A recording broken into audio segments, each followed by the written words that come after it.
sebuah pemerintahan, institusi atau organisasi yang baik adalah pemerintah, institusi atau organisasi yang memiliki perencanaan yang baik. Dan basis daripada perencanaan itu adalah data yang akurat.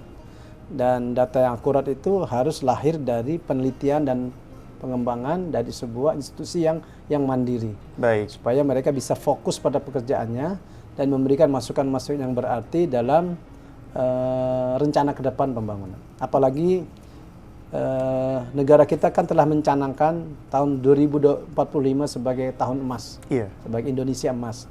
Oleh karena itu, dan sekarang kita tahun 2025 sampai 2045 akan mengalami bonus demografi, di mana generasi muda ini harus punya arahan yang jelas, dan dengan data yang tepat dan data yang baik kita bisa membangun Kaltim dan membangun Indonesia lebih baik.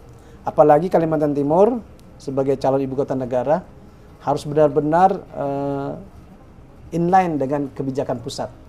Baik, itu maka Badan Penelitian dan Pengembangan Balitbangda Kaltim mau tidak mau harus selalu berkoordinasi, dan hari ini kami bersyukur secara formal kita mengadakan rapat koordinasi, secara informal harus anytime kita terus berkomunikasi supaya kebijakan-kebijakan pusat itu seiring, inline, searah dengan apa yang juga dicita-citakan oleh masyarakat Kalimantan Timur. Baik Bapak, dan ini juga sekaligus merupakan bentuk komitmen wujud nyata daripada pemerintah daerah Provinsi Kaltim terhadap perumusan kebijakan yang perlu berbasiskan riset dan penelitian ya Pak ya, betul, yang tadi Bapak sebutkan dengan penggunaan data dan lain sebagainya betul. Ya Pak.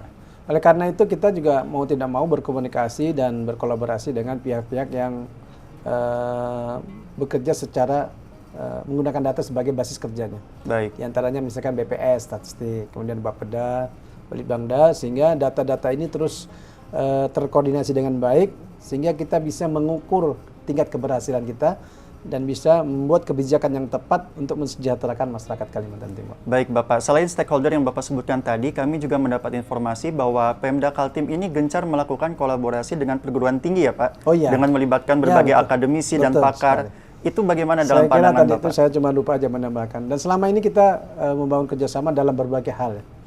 Baik perguruan tinggi negeri maupun perguruan tinggi swasta di Kalimantan Timur, dan hampir semua saya secara pribadi sudah berkunjung kepada semua perguruan tinggi tersebut untuk menjalin kerjasama. Dan di Kalimantan Timur ada Dus Mula Warman yang negeri ya, Dus Mula Warman, ada Institut Teknologi Kalimantan, ada ISBI. Kalau yang swasta yang besar-besar juga ada UMKT, itu termasuk beberapa universitas yang masuk kategori besar di Kalimantan Timur. Juga ada Universitas UNU, ada UINSI, ada Universitas Balikpapan, dan hampir 10 kabupaten kota kita punya universitas dan masuk kategori yang baik. Alhamdulillah. Dan tentu dari kolaborasi tersebut didapatkan kebermanfaatan Pak ya dalam bentuk rekomendasi kebijakan. Kita juga di setiap perguruan tinggi itu ada kajian-kajian yang spesifik ya. Jadi kalau dengan Politeknik ada hal yang lain, dengan Unmul juga berbeda, dan alhamdulillah sampai saat ini kolaborasi dan kerjasama itu berjalan dengan baik, dan harapan kita tentu dengan dana yang terbatas Kalimantan Timur bisa tetap membangun lebih baik, dan kami bersyukur karena Kaltim ditetapkan sebagai ibu kota negara. Baik Bapak, mungkin terakhir apakah yang kita lihat ini ada Pak suatu bentuk riset unggulan atau mungkin kajian yang menjadi perhatian dari pemerintah daerah Kalimantan Timur ini untuk meningkatkan pertumbuhan ekonomi dan tentu meningkatkan kesejahteraan masyarakatnya Pak? Sebenarnya banyak sekali ya. Di antara hal yang beberapa mencuat terakhir ini, misalkan Kalimantan Timur ini kan provinsi dengan aneka sumber daya alam, tumbuhan, sumber daya alam kita ada batu bara, ada emas, migas, ada nikel, migas, kemudian burung walet, rotan, sawit.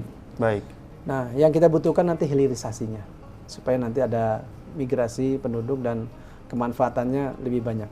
Tetapi ada lagi yang menarik juga, saya bertemu dengan rekan-rekan dari farmasi, tanaman obatan itu terbesar di dunia itu ada di Kalimantan dan Brasil ya, Kalimantan dan Brasil.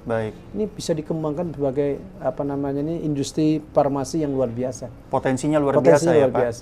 Ini yang terekspor selama ini kan masih terbatas. Ada kita temukan kayu bajakah misalkan. Masih banyak lagi yang bisa dikembangkan. Oleh karena itu kita berharap dengan riset ini kita bisa memanfaatkan potensi yang ada di Kalimantan Timur untuk kemajuan Kaltim dan kemajuan Indonesia.